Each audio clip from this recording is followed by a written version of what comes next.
Hey everyone, welcome to another video showing you some quick custom tricks and tips to improve your display shelves. Today we're focusing on a really cool 1/12 scale great white shark. I found myself wanting a shark in the collection a few times, but to me, it was something an Aquaman display really needed. For anyone that's curious where the inspiration is from, I'm assuming you've never played Injustice.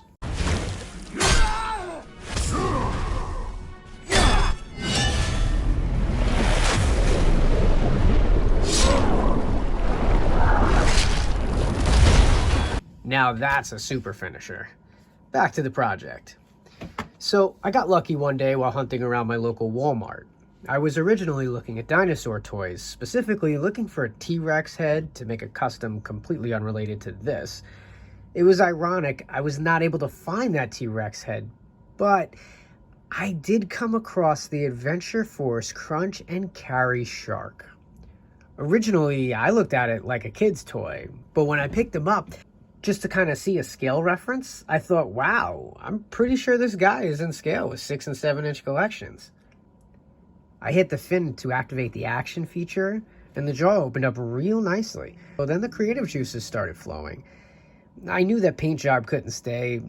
It looks like the creators weren't sure if they wanted a tiger shark or a great white, so he's just this odd blend with this very cartoony eye and a gloss finish that just, really makes you know it's a kid's toy.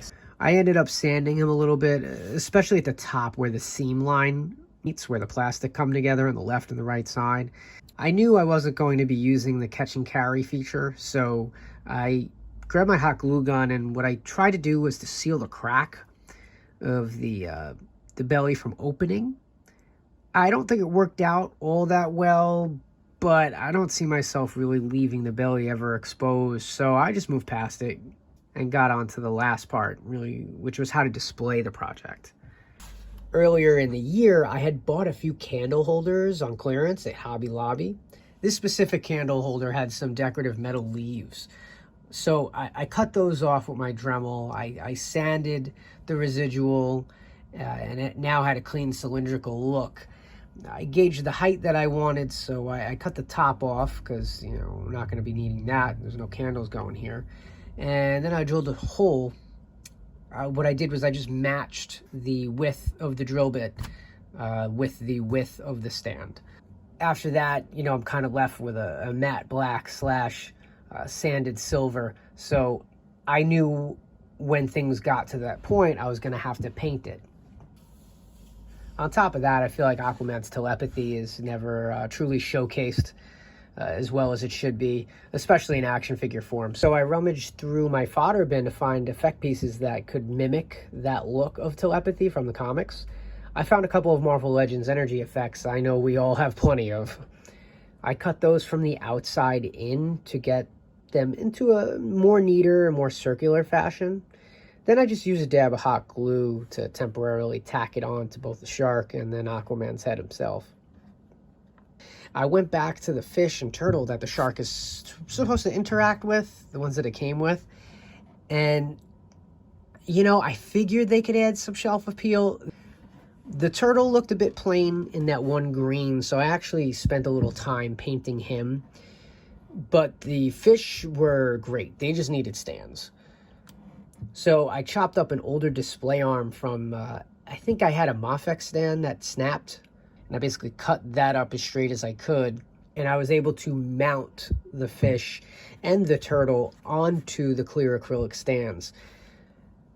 For the life of me, I can't remember where the clownfish went. Yeah, nice Disney pun. He somehow disappeared. Maybe my girlfriend stole him. I don't know. But if he ever turns up, I'll mount him just the same.